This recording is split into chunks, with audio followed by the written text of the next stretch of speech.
Cuando ingresa usted al centro carcelario, es el Estado el que le tiene que cuidar. Tenemos fotos de personas que están desmembradas, o sea, les fueron sacando así porque iban contra ellos. Ya acabamos de tener información de que ya todos están muertos. Yo le rogaba a Dios de la misma manera, que todo se arreglara, que yo saliera, que mi hijo saliera. Pero no fue así, Dios no me escuchó. Están tratando mal, son humanos. Hablábamos de 26 megabandas. Lo que ha padecido el sistema carcelario es un abandono estatal histórico. Lo que estamos viendo ahorita en el Ecuador demuestra la decadencia radical de nuestras instituciones.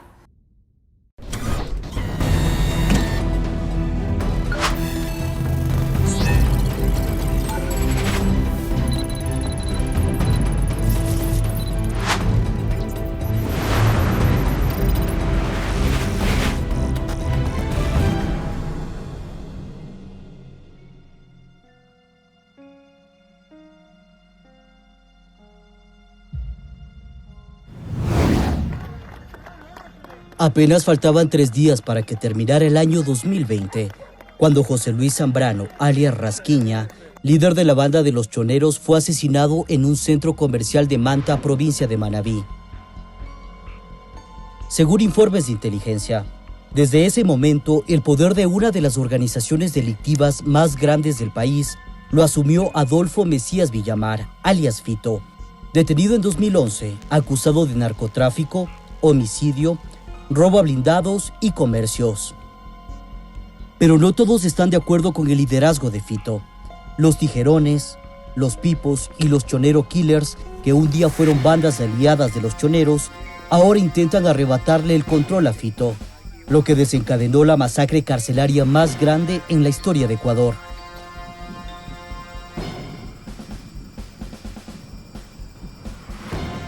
De acuerdo con reportes policiales, el Negro Willy, líder de los Tijerones, ordenó el ingreso de 2 armas de fuego a la cárcel regional de Guayaquil para asesinar a Fito.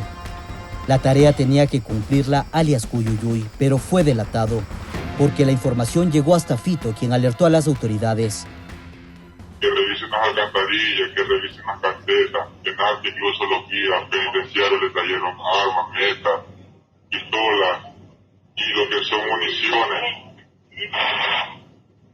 Municiones lo trajeron en nadie. Y ahorita hace unos segundos ya van a lograr nada.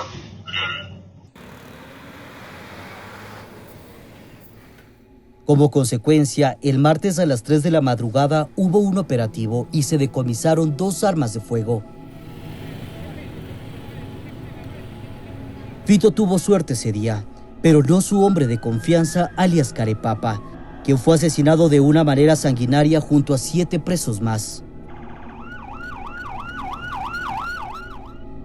En represalia, a las 8 de la mañana, Fito ordenó matar en Guayaquil a 12 reos aliados a la banda de los Lobos.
Y una hora más tarde, Fito y Junior Alexander Roldán Paredes, quien cumple una sentencia por tráfico de drogas, también ordena que en la cárcel de Cotopaxi se ejecute a 8 privados de libertad de la banda de los Lobos,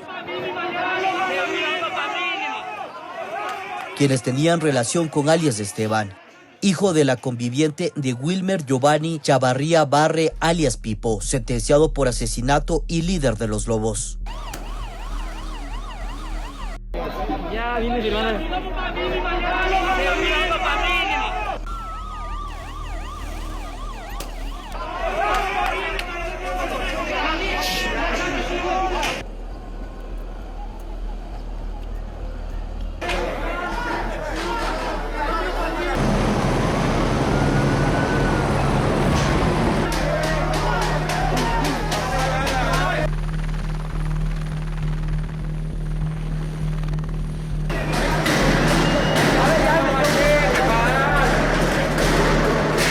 Aquí en la sala de visitas.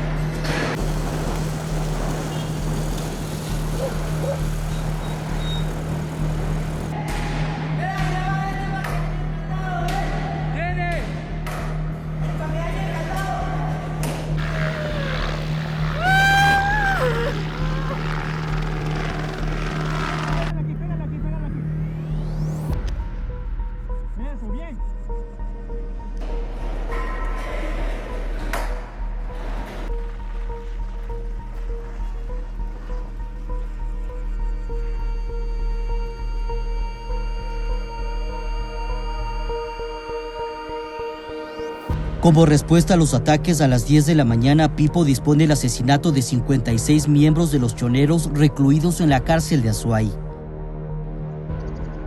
logrando matar a 34. 18 de ellos fueron desmembrados y decapitados con moladoras, motosierras y otras herramientas de los talleres de la prisión. En este carcelario de aquí de Cuenca, para encontrarlos, recogerlos hechos pedazos, muertos.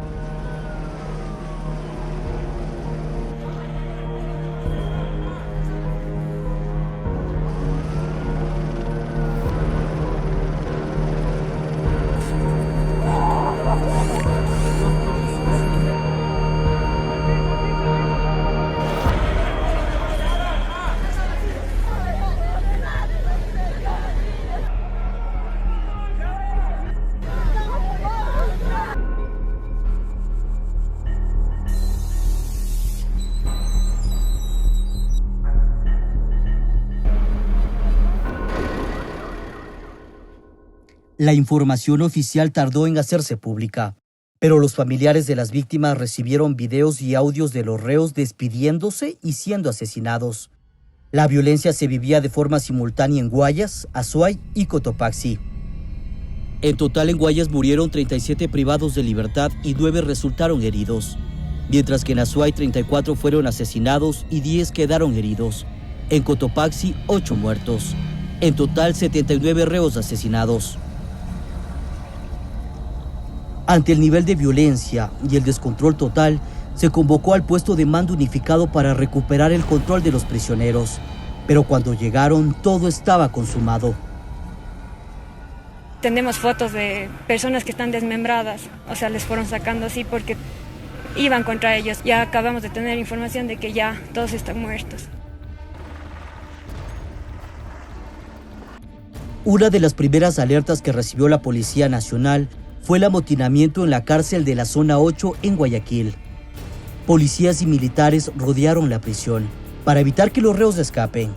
Se los persiguió por varios metros en motos y corriendo. Algunos de ellos clamaban por su vida ante el horror que se vivía en el sistema penitenciario.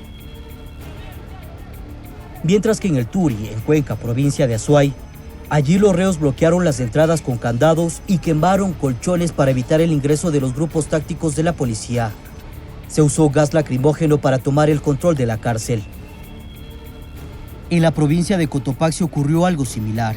En menos de 24 horas, la coordinación de organizaciones criminales que operan en las cárceles quedó clara.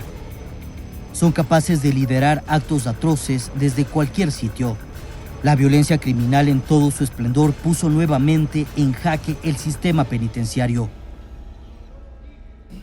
No tenemos funcionarios ni funcionarios policiales que hayan fallecido, pero sí tenemos policías que han sido heridos. Tenemos un déficit de casi del 70% solo de agentes de seguridad penitenciaria para poder controlar a los 38,000 privados de la libertad que tenemos.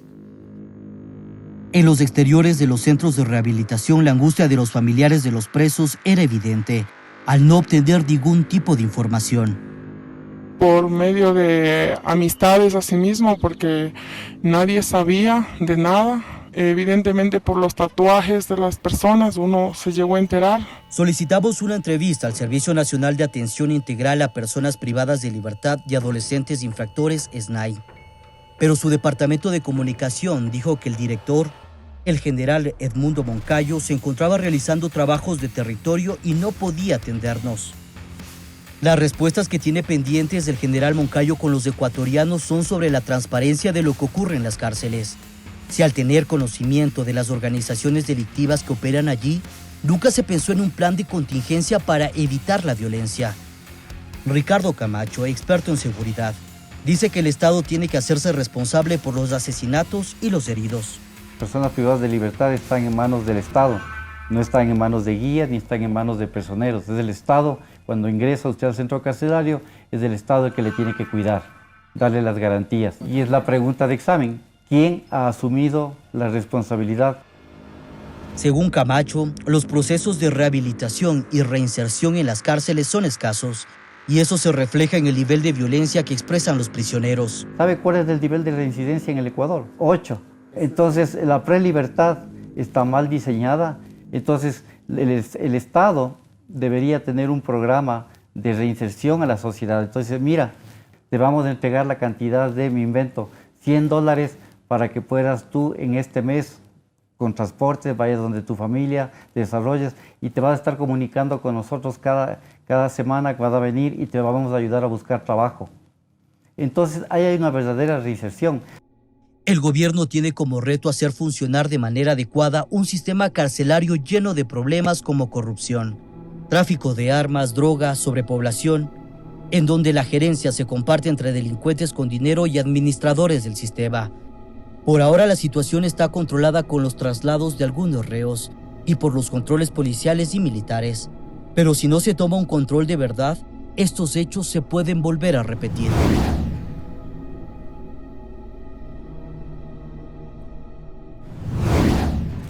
Los únicos responsables en estas acciones son los llamados lobos. Son ellos los únicos responsables y culpables de toda la masacre de los centros penitenciarios del Ecuador. Hablábamos de 26 megabandas. Los lagartos, los lobos, los tigretones. El control de todos los centros carcelarios desde mucho tiempo atrás es la banda de los choneros. Son grupos que ya se los tiene identificados.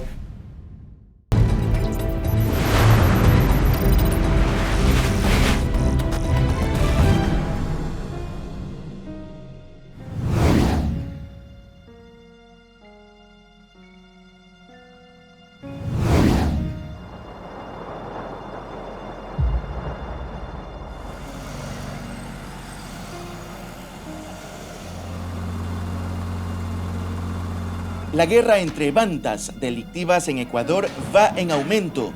Aquello se confirmó en la peor masacre registrada en las cárceles del país el pasado martes 23 de febrero. Pero aquello es una pequeña parte de la riña que tienen entre sí por un interés mayor y ambicioso: el control del territorio para la venta de drogas en todo el Ecuador y el envío del alcaloide hacia países fuera de nuestras fronteras. Para ahondar en el conflicto, es importante primero conocer las principales organizaciones que la policía ha identificado en cientos de operativos y en varias provincias del país.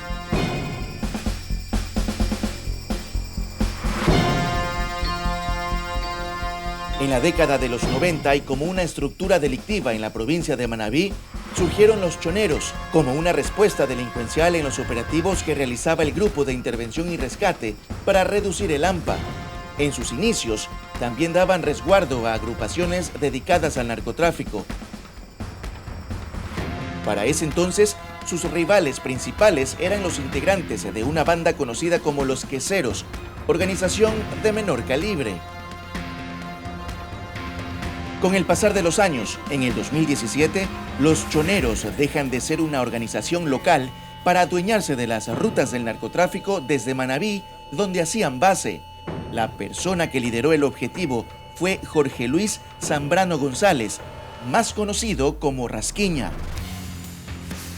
El poder que se fue obteniendo con los años fue valorado por su estructura delictiva y en ese crecimiento de poder por los crímenes que se ejecutaban, luego fijaron su atención en Guayaquil para poder extender sus tentáculos por la ubicación estratégica que vieron en la ciudad para sacar la droga por medio de la ría, contaminando los contenedores en el puerto y con ello poder llevar la droga con los pedidos realizados desde el extranjero. Además, según la policía, los choneros llegaron a ganar territorio en la cárcel regional de Guayaquil.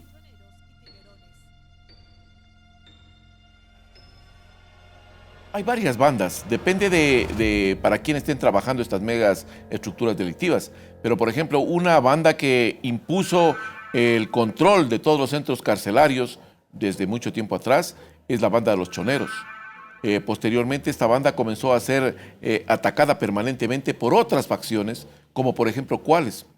Los lagartos, los lobos, los tigretones, los latinquín, que era una banda que no tenía mucha injerencia en el contexto porque entraron a una negociación con el gobierno, recuerda usted, y comenzaron a reactivarse algunos temas ahí con esta estructura. Pero el resto, pues, indudablemente que estaban ahí.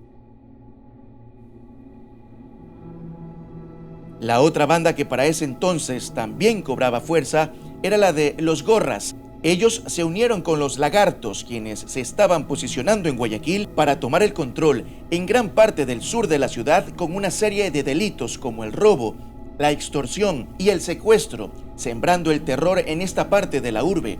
Incluso en diferentes casas han marcado su territorio con dibujos que hacen alusión a su estructura, los Lagartos. Ellos también hicieron lo posible para ganar espacios en la penitenciaría con los reos afines a su bando. Actualmente quien lidera a los Lagartos es Carlos Mantilla Ceballos, más conocido como el Choclo.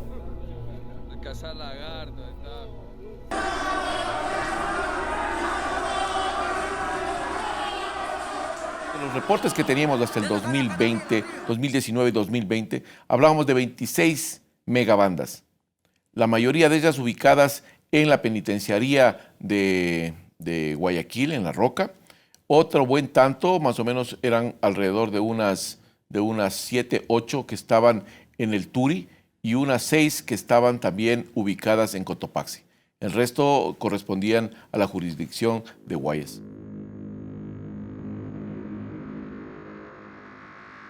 En el distrito sur de la policía en Guayaquil, el más peligroso del país por los asesinatos registrados por la venta de drogas, los agentes han logrado identificar las bandas que aquí operan sin ocultar sus simpatías en el territorio.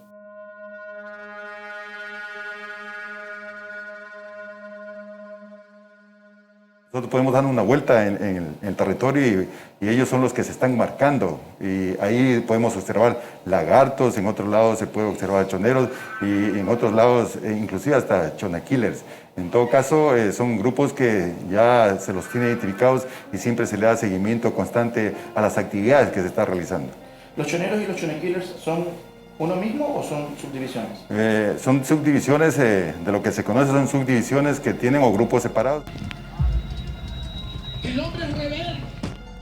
En la zona de Guayaquil, cuya población supera los 320.000 habitantes y que fácilmente se compara con ciudades como Machala, Ambato o Durán, en esta área que alberga más de 150 cooperativas y sectores, en el 2020 se registraron 65 asesinatos.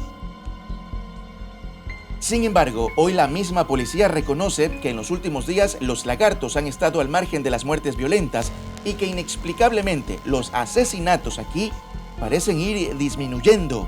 Además, en los centros carcelarios, ellos no habrían participado, De hecho, no se han pronunciado dentro de las cárceles donde también operan. El silencio, por momentos, es ensordecedor. Por otro lado, en las investigaciones de la policía y en las últimas declaraciones de las autoridades del gobierno, el asesinato de Jorge Luis Zambrano González de forma tardía desató la crueldad en los asesinatos de las cárceles de Guayaquil, Cuenca y Latacunga. Alias JL lideró la agrupación de los choneros, que tiene más de 5.000 personas, de acuerdo a las investigaciones, en gran parte del litoral ecuatoriano. Zambrano había sido sentenciado a 20 años de prisión por el asesinato de Rodi Figueroa. Sin embargo, él fue liberado tras beneficiarse de un recurso de reducción de pena. Fue el juez de garantías penales, Jorge Tamayo Arana, quien ordenó su liberación y luego fue acusado del delito de prevaricato. A su salida de la cárcel, Zambrano se graduó de abogado y aseguró que su objetivo era consolidarse como empresario agrícola y también como atunero. A Zambrano se lo recuerda por haber escapado de la cárcel de La Roca en Guayaquil el 11 de febrero del 2013 junto a 18 reos. En noviembre de ese mismo año, el manabita fue recapturado en Colombia.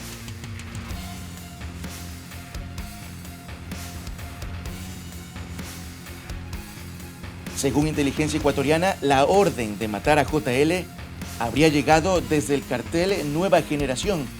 El líder de los Lagartos habría pedido terminar con su existencia para poder garantizar el envío de droga al extranjero. Hoy la Fiscalía investiga su asesinato y hay coautores del hecho. Está por concluir este fin de mes, concluye los 60 días que Fiscalía solicitó como tiempo máximo a la que por efectos de una vinculación se hizo este plazo. Hay una persona procesada detenida, 2 vinculados más con medidas cautelares sobre una presunta participación del cometimiento del hecho. Todas estas personas en calidad de coautores. Cuando asesinaron a Jorge Luis, la estructura se vio afectada. A raíz de la muerte, entonces ahí viene un desconcierto. Entonces dice, ¿quién asume la orden de los choneros? Entonces dice, ¿quiénes eran las personas más cercanas a Jorge Luis Zambrano? Era Fito y era Roldán, era Junior. Junior un poco más preparado, con un poco más de formación, de poder dialogar. Fito un poco más complicado, tal vez un perfil un poco criminal en la conversación, es decir, no eran los líderes que se necesitaba dentro de los choneros. La policía identificó a los sucesores de JL, como lo son Junior Roldán alias Junior y Adolfo Macías Villamar, más conocido como alias Fito. Sin embargo, según Inteligencia, aquello ha sido rechazado por un grupo de choneros que ahora se hacen llamar el cartel Nueva Generación y que se constituye como un grupo que se rebeló a sus máximos líderes. Además tiene subdivisiones y estos son los Tiguerones, los Alquín y también los Chone Killers. En medio de estas ramificaciones también están aliadas pandillas como los Nietas, los Vato Locos, los Gángsters Negros y más. Ellos se sublevaron y según inteligencia policial, la masacre de las cárceles se produjo porque ingresaron 2 armas de fuego para matar a los cabecillas de los choneros, pero los líderes de la organización se enteraron y con ello empezó su defensa desde la cárcel de Guayaquil, que dejó muchos asesinatos. El mismo escenario se replicó en los centros penitenciarios de Cuenca y Latacunga. De esta manera se registró la matanza más fuerte por el control de los territorios de la droga. Después de la masacre trascendieron videos en donde los denominados cartel Nueva Generación se referían a las principales autoridades del SNAI.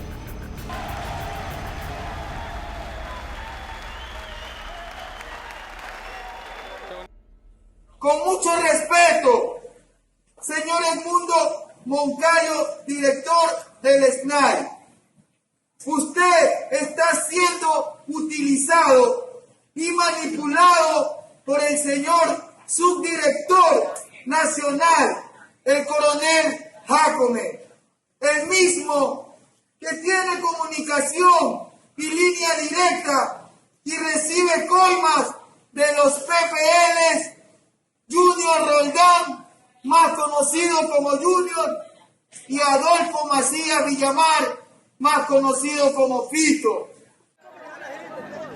Empezaron a responderse en nuevos videos grabados dentro de las cárceles, desmentían sus versiones y responsabilizaban a otros.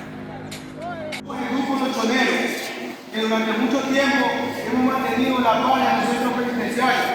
Hacemos esto para dejar en claro que no tenemos nada que ver con las acciones sanguinarias que han ocurrido en los últimos días. Dejamos claro que los únicos responsables de estas acciones son los llamados lobos, que es liderado por Wilmer Giovanni Chavarría Valle, alias el Cartopito, y también por los Tiguerones, que es liderado por los Díaz, Willy y su hermano Rocco. Son ellos los únicos responsables y culpables de todas las masacres en los centros penitenciarios del Ecuador. Dejamos claro que nosotros seguimos unidos con los Chones Killers, Carter Negro, Wu-Tang Clan, Latin King, Pato Loco y Aris. Los únicos responsables en estas acciones son los llamados Lobos, quien es liderado por Wilmer Giovanni Chavarría Valle, alias el Tuerto People, y también los Tiguerones, quien es liderado por el guía Willy y el hermano ex guía El Ronco. Son ellos los únicos culpables de esta masacre que se han ocurrido en los centros penitenciarios del Ecuador. Dejamos claro que nosotros estamos unidos con el grupo llamado Los Choneros, los Chones Killers, los Nietas, los Gánster Negros, que durante muchos años hemos mantenido una amistad con el único objetivo de mantener la paz y la tranquilidad. El 24 de febrero, el subdirector de rehabilitación del SNAI, Orlando Jácome, renunció a su cargo luego de recibir amenazas de muerte por parte de las organizaciones delictivas. Jácome trabajó en acciones contra la inseguridad en operativos realizados en Guayaquil, Durán y San Borondón, que comprenden la Zona 8. Además, él trabajó en la institución policial por más de 30 años. El problema de las bandas delictivas en Ecuador que trabajan para los carteles extranjeros en el envío de droga ponen a los ciudadanos en jaque, con incertidumbre y en medio de un conflicto que nunca imaginaron.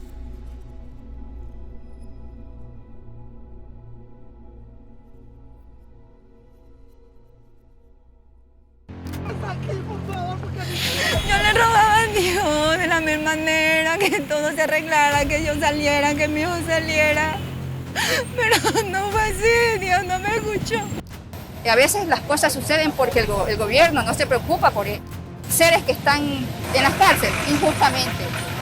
En vez de componerse, nuestros hijos se van dañando cada vez más. Esto fue perfectamente planificado, fue secuencial, esto no fue un acto de impulsividad. Lo que ha padecido el sistema carcelario es un abandono estatal histórico.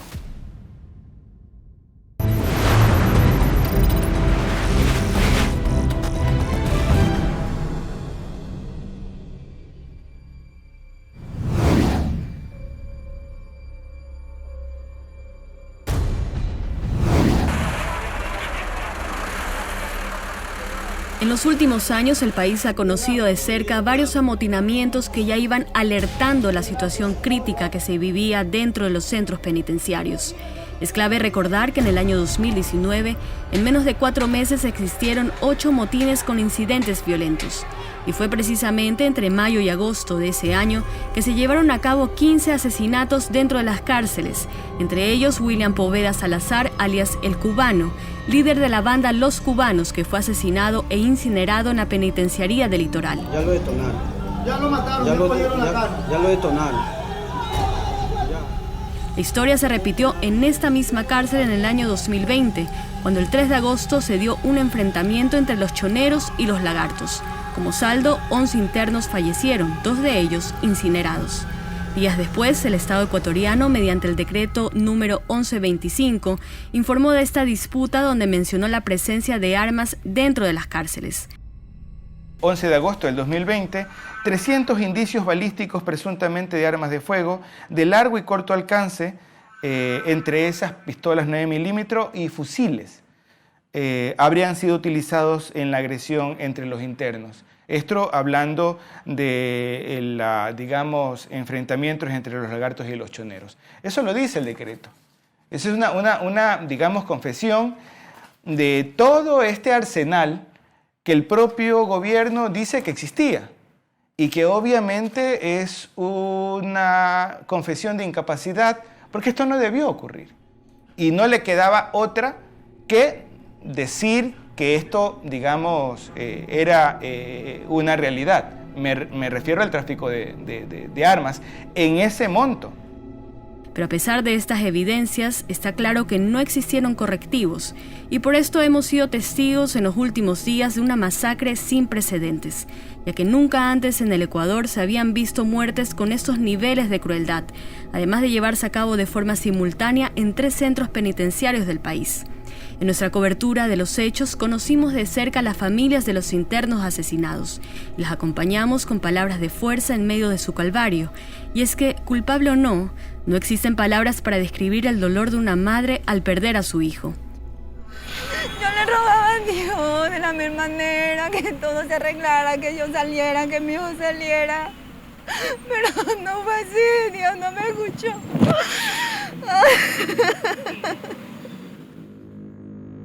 Ella es madre de Ricardo Bravo Fallaín, de 25 años de edad, que se dedicaba a la pesca y hace 5 meses había sido detenido junto a otros 25 compañeros con los que ingresó al pabellón de máxima seguridad de la penitenciaría del Litoral. Por casualidad de la vida se trepó a una embarcación donde había droga y cayó. Son errores de la vida de que uno como humano lo comete. El Laboratorio de Criminalística y Ciencias Forenses de la Policía Nacional, que se ubica al oeste de la ciudad de Guayaquil, es uno de los lugares donde se han vivido los momentos más duros de esta crisis carcelaria, ya que es aquí donde los familiares de los fallecidos tienen que reconocerlos y ver de cerca la crueldad con la que fueron asesinados. Yo me quería morir, yo no sabía qué hacer, qué le habían hecho a mi hijo, ¿por qué? ¿Por qué me le hicieron eso? ¿Por qué? Si él estaba en el pabellón 6 y lo encontraron ahorcado en el 8, ¿qué hacía mi hijo en el 8? ¿Por qué me lo sacaron? ¿Él pertenecía a alguna banda? No, mi hijo no, nunca ha estado preso, nunca. Humilde trabajador, él no se mete con nadie, él no tenía nada. Sus familiares, que provienen de la ciudad de Manta, al llegar a Guayaquil fueron víctimas del robo de la camioneta en la que se transportaban y con la que iban a trasladar el cuerpo de quien fue asesinado a su última morada. Estamos pidiendo ayuda porque lo quedamos prácticamente en la calle. Nosotros venimos de una familia pobre, humilde, donde no tenemos, y aquí para trasladar nuestro cadáver lo están cobrando $1.800. Eso le pido, señor presidente, por favor, póngase la mano en el corazón. Tanta familia pobre y humilde, por favor, regálale una caja, regálale algo para trasladarlo hasta Manta. Eso es lo que le estamos pidiendo a las autoridades. Estamos votados aquí. El mismo requerimiento lo realiza Clotilde, tía de Rubén Reina Intriago, de 30 años de edad, quien llegó desde Quevedo junto a demás familiares. Debería el gobierno preocuparse porque imagínense tantos gastos que hay aquí. Con tantos muertos que ha habido, debería de él responsabilizarse de todo esto. Incluso deberían de indemnizar a la familia. Porque a veces las cosas suceden porque el gobierno no se preocupa por seres que están a veces en las cárceles, injustamente. Ella nos cuenta que su sobrino tenía 11 meses ya en el pabellón de máxima seguridad. Mi sobrino pagando por algo injusto, algo que nada tenía que ver él en esto.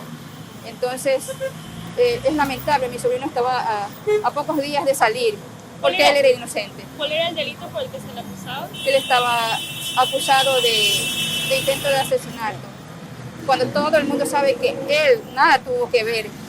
A las afueras de los centros carcelarios de todo el país, llegaron familiares de los sobrevivientes de esta matanza. Pudimos hacer contacto con uno de ellos y este fue su mensaje.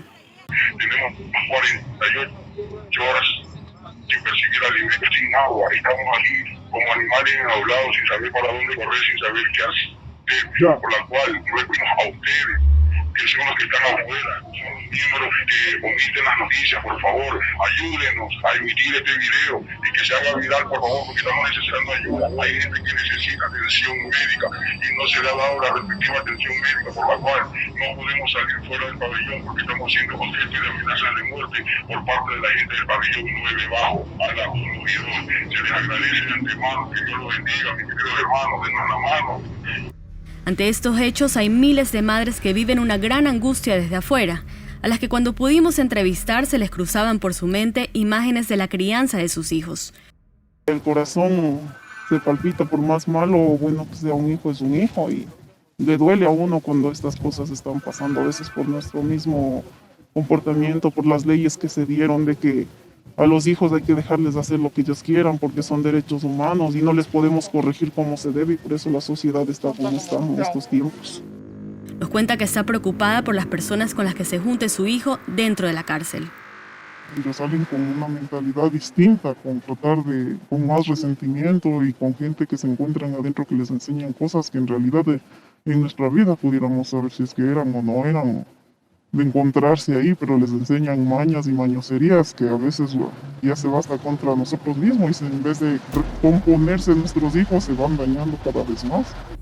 Por su parte, el Comité para la Defensa de los Derechos Humanos ha denunciado de forma constante diversos tipos de tortura que se encuentran dentro de las cárceles, como el hacinamiento, la falta de comida y de exposición al sol, la escasa atención a la salud, en especial a las enfermedades de tuberculosis y el VIH.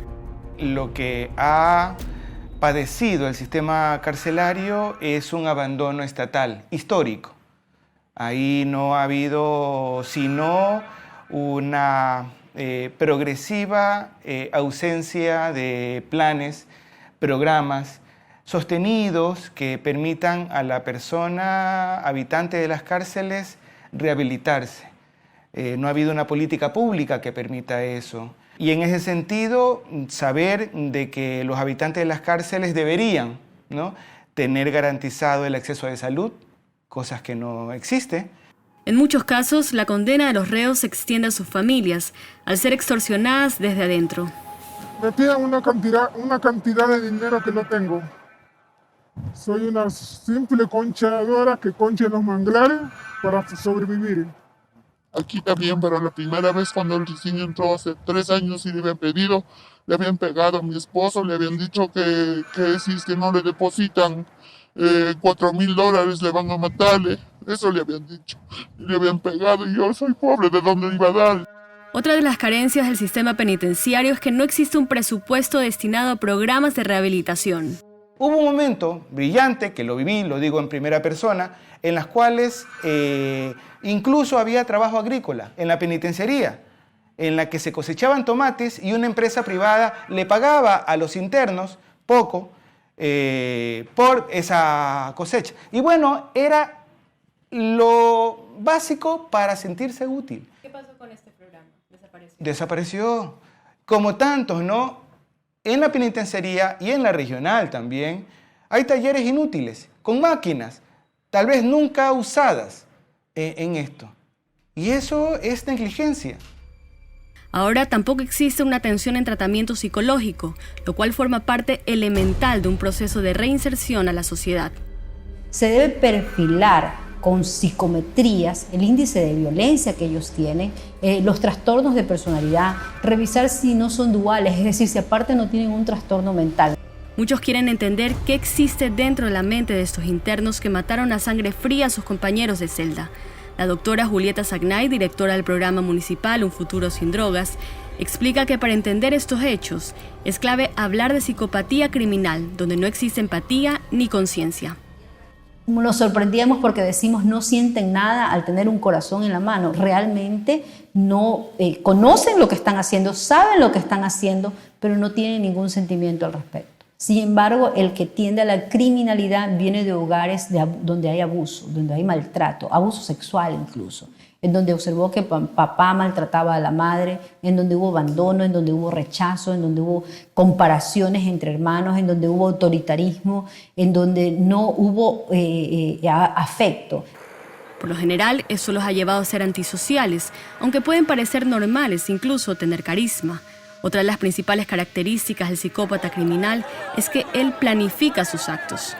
Lo que pasaba aquí demuestra que reunieron a todas estas personas con los mismos rasgos, con los mismos trastornos y se convirtió en una bomba de tiempo. Esto fue perfectamente planificado, fue secuencial, esto no fue un acto de impulsividad, esto fue muy planificado y es una de las características del trastorno de personalidad psicopática.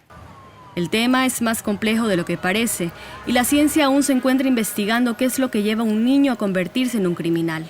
La doctora afirma que en sus 30 años de experiencia no ha conocido nunca un caso que haya podido cambiar. Sin embargo, con terapias se ha podido evitar que ellos sigan cometiendo crímenes. Hay muchos métodos de contención. Si bien no se ha encontrado una cura, un tratamiento, se ha probado con fármacos que bajen la impulsividad, que bajen la violencia.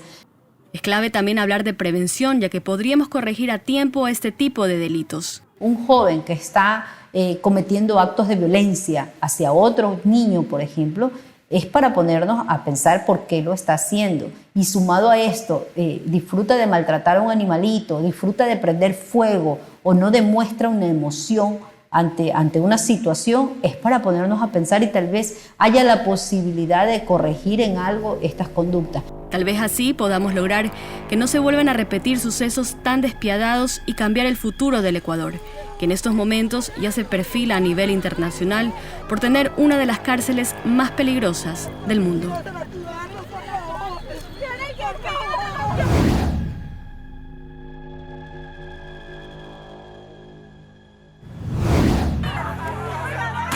Están tratando mal, son humanos.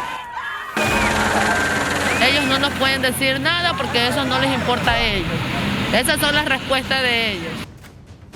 Les pregunto, ya se han desentendido, están que se matan allá.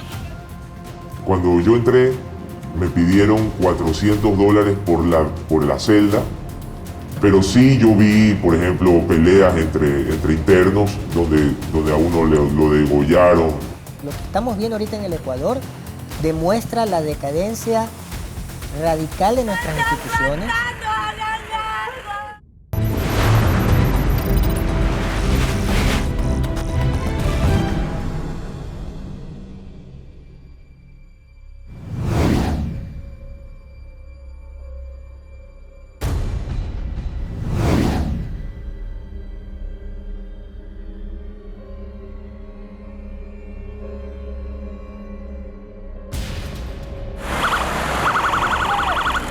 Están tratando mal, son humanos. Les pregunto, ya se han desentendido, están que se matan allá, ¿por qué no van a meterse a?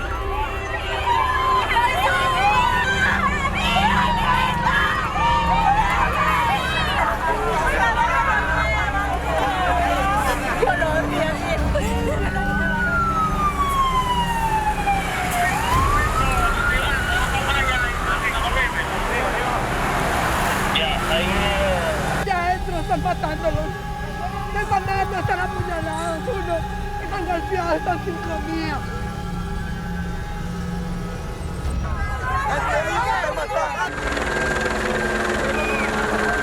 Ellos no nos pueden decir nada porque eso no les importa a ellos. Esas son las respuestas de ellos.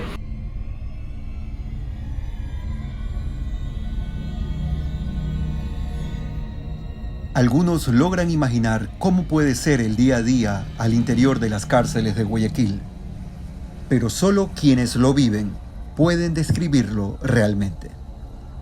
Tráfico internacional de estupefacientes. A Javier lo detuvieron en el 2015, dentro de las investigaciones del envío de un cargamento de cocaína descubierto en un puerto de Europa. Fue en la víspera de Navidad. El día 22 de diciembre, exactamente a las 8 de la noche, me trasladaron de la casa de antinarcóticos a la penitenciaría del Litoral. Intentó probar su inocencia rápidamente, pero hasta que los jueces lo liberaron de culpa, pasaron 3 años, casi 1100 días tras las rejas. Lo suficiente, dice, para describir cómo opera la corrupción y el desorden al interior de los centros penitenciarios. Cuando yo entré, me pidieron $400 por la celda y aparte de eso, para entrar al pabellón tenía que pagar $200. Luego de eso, semanalmente, los jefes del pabellón, los tíos, cobraban $3 por la guardia, que se dice, ¿no? Entonces, después del conteo, a cada uno le iban pidiendo, ahí mismo iban saliendo y cada uno iba pagando los $3.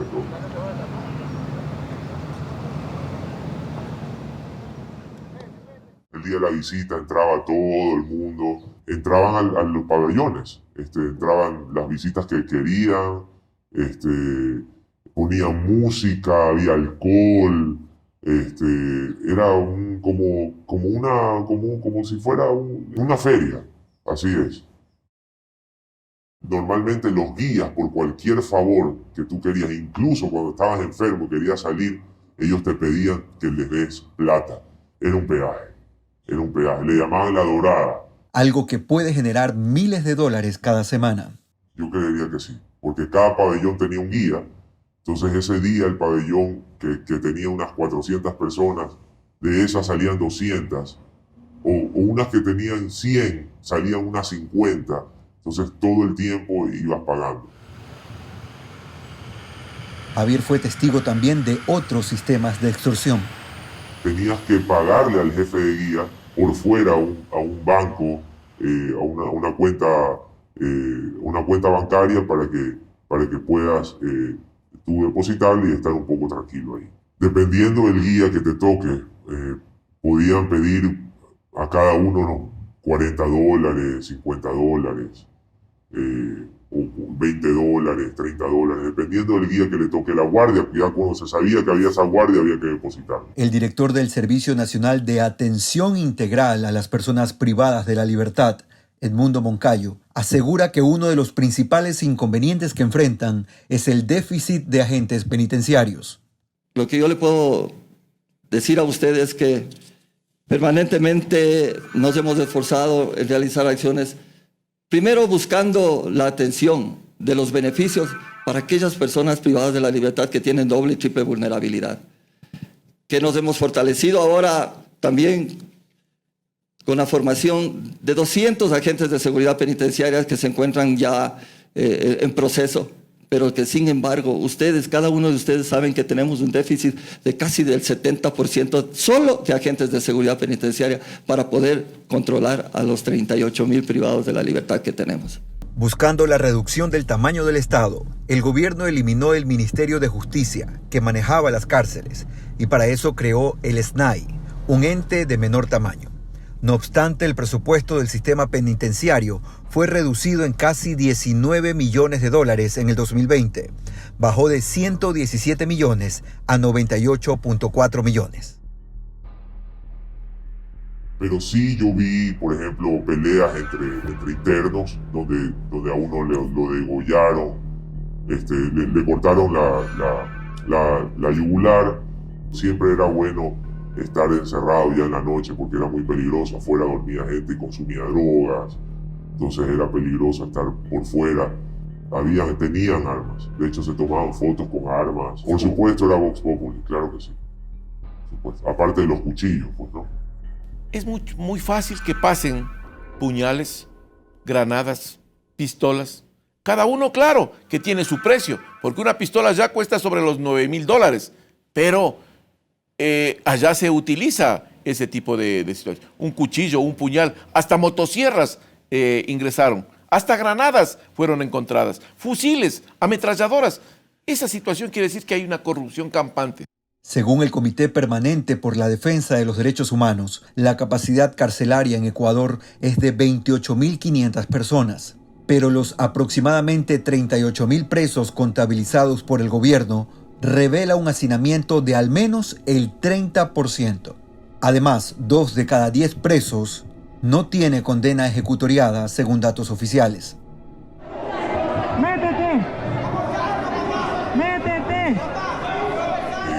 Vivíamos más o menos en cada uno, en la celda, vivíamos 9 personas, aproximadamente. 5, 6, 7, 8, 9 personas, podían entrar incluso más.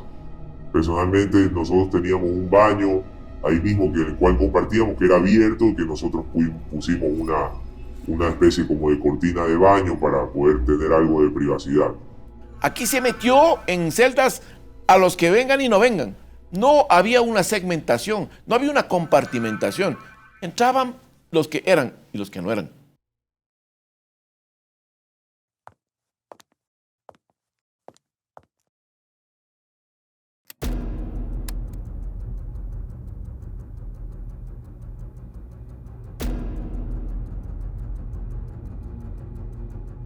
Buscaron los responsables inmediatos, solamente es una vía inmediata para amainar, en caso de que eso sea posible, ya la gravedad del síntoma.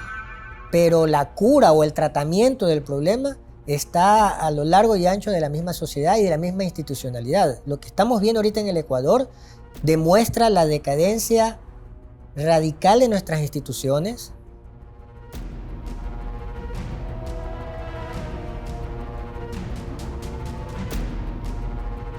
Para este docente investigador de la Universidad Casa Grande, hay una explicación en esta problemática social. El narcotráfico es una empresa y es un negocio. Como toda empresa y como todo negocio, aunque sea clandestino e ilegal, tiene producción, circulación y consumo. Sin esas tres variables no existe la empresa, no existe el negocio. La producción, la circulación y el consumo, aunque sean clandestinos, articula la sociedad. ¿Pero qué es lo que articula? Todos los restos que ha dejado el proceso de modernización porque no ha podido integrarlos. Cantidad de sectores pobres, empobrecidos por la falta de trabajo, por la dificultad de integrar en la educación a los sectores populares, capas medias y altas que también necesitan más poder político o más poder económico, comienzan a generar alianzas con estas fuentes multimillonarias de dinero. Yo creo que el narcotráfico tiene tanto dinero como la industria de las armas y el petróleo. Bueno, el petróleo ya está decaída, pero digamos las grandes empresas multinacionales hace que nos preguntemos qué clase de sociedad hemos construido para que estos restos que quedan, digamos, diseminados, porque no los ha logrado integrar ni la política, ni la educación, ni la economía, regresan, pero en términos perversos a la sociedad, organizados por lo delincuencial.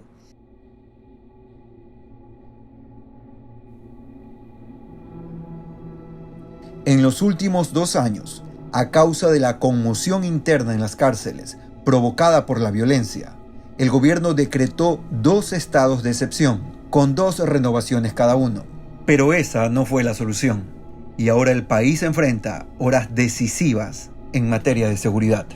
Estamos en un momento en que estamos tocando fondo y es el momento para revisar cómo llegamos a este lugar y cómo damos un giro radical que nos permita salir de la mejor manera para no seguir caminando en este desierto o lanzándonos en este abismo histórico en el que está Ecuador.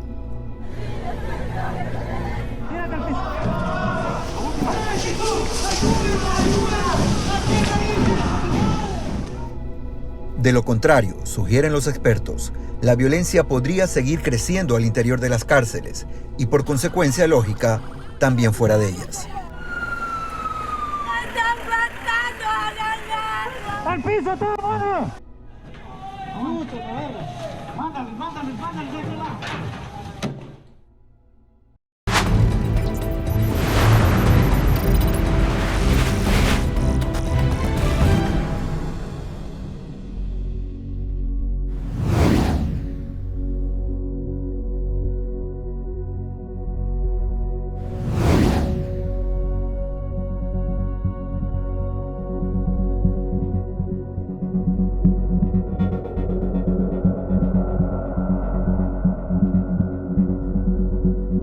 Si existen menores de edad, también son amenazadas con las menores de edad que quieren la manera de que paguen para poderlos pasar con su cuerpo.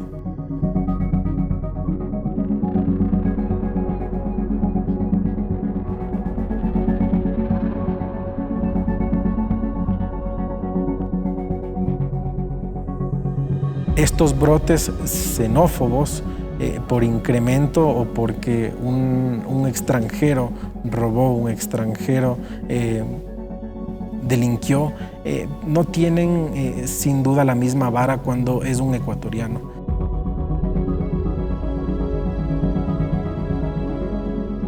Sin embargo, hay que entender que la trata de personas es un delito invisible, es un delito que no se lo ve directamente, ¿no es cierto? Y esto nos complica mucho a las autoridades poder identificarlo, poder rescatar las víctimas y poder judicializar. Entonces, en este sentido, obviamente que hay un incremento en todos los delitos y en la trata de personas no es la excepción.